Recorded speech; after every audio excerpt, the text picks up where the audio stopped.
नमस्कार, मी हर्षदा स्वागत करते माझ्या चॅनेलवर. आज आपण शिकणार आहोत एक सुंदर आणि latest boatneck blouse back design triangle pattern आणि स्टायलिश दोरीसह.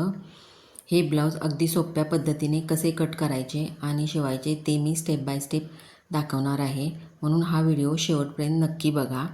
तर चला आपण कपड्याला इस्त्री करून घेऊयाल. आता आपण मापं टाकायला सुरुवात करायची. स्ट्रेट लाईन करून घेऊयाल. खाली काठ आहेत, हे बघा.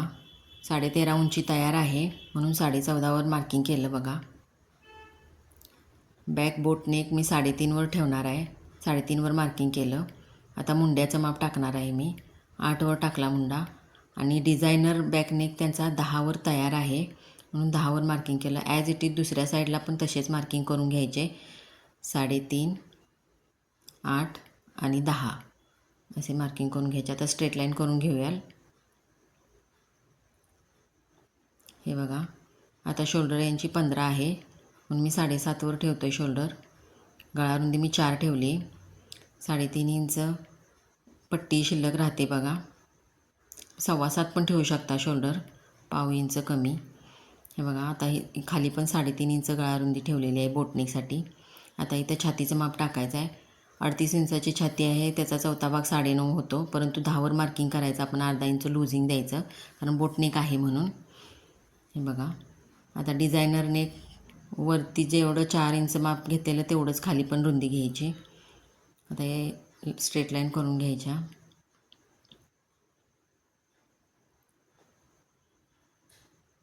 हे बघा, हे असं. आता कमरेचं माप टाकायचं. स्ट्रेट लाईन करून घ्यायच्या. आता मुंड्याचा आकार मी 1 इंचावर देतो आहे आणि शोल्डर उतार मी अर्धा इंचावर देतो आहे बघा. फ्रेंच कर्वनी आकार द्यायचा. हाताने दिला तरी चालतो.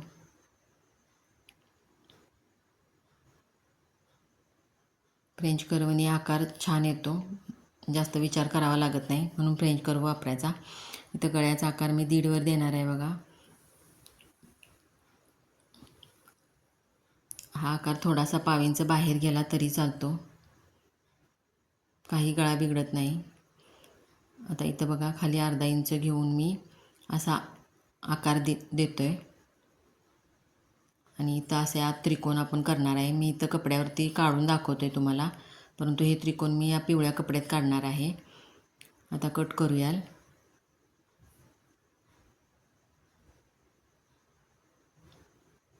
हे बघा, आता कटिंग झालेलं आहे आपलं. आता मेन फॅब्रिकवर आपण कट करून घेऊयाल. हे बघा. आता कॅनव्हासवर गळा आपण तयार करूयाल डिझाईनचा. हे बघा, त्यासाठी कॅनव्हास मी 10 इंचाचा कॅनव्हास घेतला आहे, 1 इंच मार्जिनसाठी, म्हणून 4 इंच गळारुंदी आहे आपली. हे बघा, आधी पिना लावून फिक्स करून घ्यायचा, त्याचा सेंटर हलू नये म्हणून.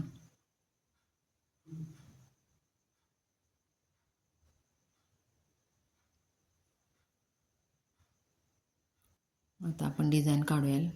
वरून अर्धा इंच सोडायचं, 4 इंच गळारुंदी टाकायची.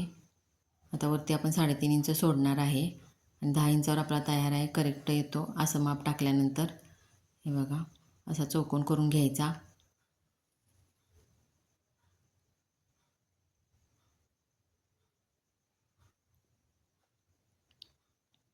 आता आकार द्यायचा.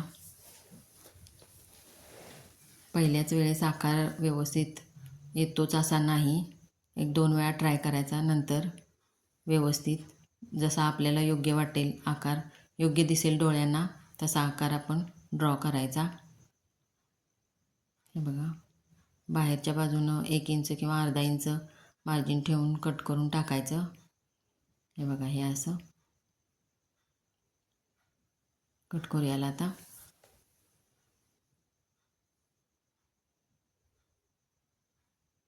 गळ्याची आउटलाईन पण कट करून टाकायची. आपला आता गळा तयार झालेला आहे.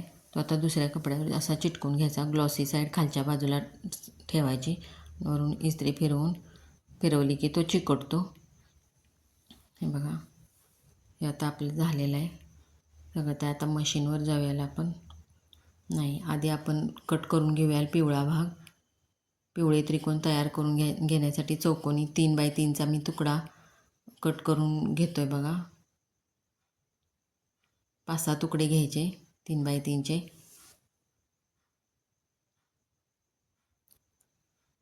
मशीनवर जाऊयाल. हा गळा आपण तयार करून घेतलेला आहे, तो आधी शिवून घ्यायचा. आतून एक्स्ट्रा मार्जिन राहिलेलं आहे ते कट करून टाकायचं बघा.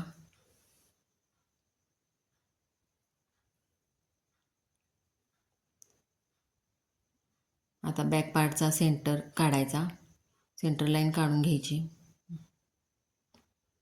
बॅकनेक आपल्याला तयार करायचा आहे तिथं. हे बघा, हे असं. आता जो गळा तयार केला आहे त्याची पण सेंटर लाईन काढून घ्यायची. सेंटर लाईन फिक्स करून घ्यायची. हे अशी व्हिडिओ दाखवतोय त्याप्रमाणे.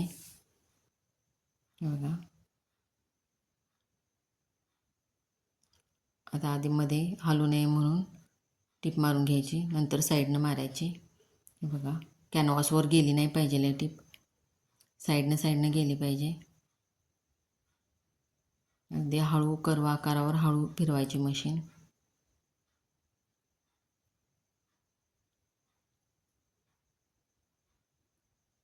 हे बघा, आता हे कट करून घेऊया.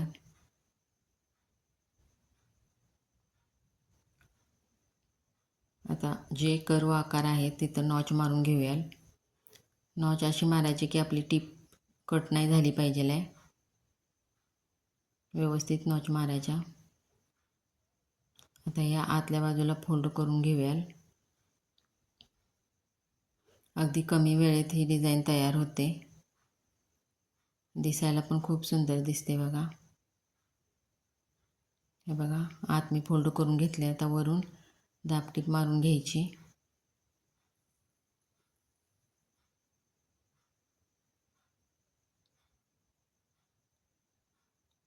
कुठेही कापड खेचायचं नाही, गळा खेचायचा नाही अजिबात. आकार ॲज इट इज राहतो. मग खेचलं की थोडासा फरक पडतो आकारात. हे बघा, हे झालं आहे. आता आपला आकार तयार झाला आहे. आता आपल्याला ते पॅच तयार करायचे आहेत. ते पिवळे पॅच मी कॅनव्हास पेपरवर चिटकवून घेतलेत. आता त्यासाठी नॉड पण तयार करायची आहे बघा. हे बघा, ती तिरप्या कपड्यात काढतो आहे मी. याचा व्हिडिओ नॉड कशी काढायची लूप टर्नरनं, याचा व्हिडिओ माझा अपलोडेड आहे, तो जाऊन तुम्ही बघू शकता. हे बघा, हुक अडकवायचा असा आणि हळू खेचायचं. अगदी 1 मिनिटाच्या आत नॉड आपली तयार होते. खूप सुंदर बारीक नॉड तयार होते बघा. हे बघा, आता हाताने खेचायचं थोडीशी बाहेर आली की. हे बघा, आता जेवढ्या आपल्याला लागणार आहेत नॉट तेवढ्या तुकडे करून घ्यायचे. ते तुकडे असे त्रिकोणात अडकून घ्यायचे. हे बघा, हे असे.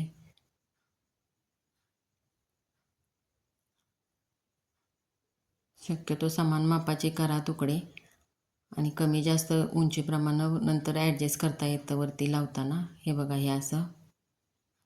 हे बघा, जो तुकडा जास्त लांब लावणार आहे त्याची लांबी जास्त असली पाहिजे आहे. हे बघा, हे असं लावायचं. हे टीप मारून घ्यायचे ॲडजस्ट करून त्रिकोण ते. आता ह्या नॉड आहे त्या एका ठिकाणी सगळ्या लावल्या तरी चालतात, नाहीतर थोड्या थोड्या अंतरावर लावल्या तरी पण चांगलं दिसते. जसं आपल्याला चांगलं दिसेल त्या पद्धतीनं आपण ते ॲडजस्ट करून लावायच्या. शक्यतो थोडासा फ्लो त्या नॉडचा थोडासा फ्लो असा दिसला पाहिजे आहे. या पद्धतीनं मी ॲडजस्ट केलं आहे बघा. हे बघा, हे आता ॲडजस्ट करून झाले. टिप मारून घेऊया. हे बघा, झालेली आहे आपली सुंदर बोटनेक डिझाईन. हे बघा, तयार झालेलं आहे. व्हिडिओ आवडला असल्यास लाईक, शेअर आणि सबस्क्राईब करा. धन्यवाद.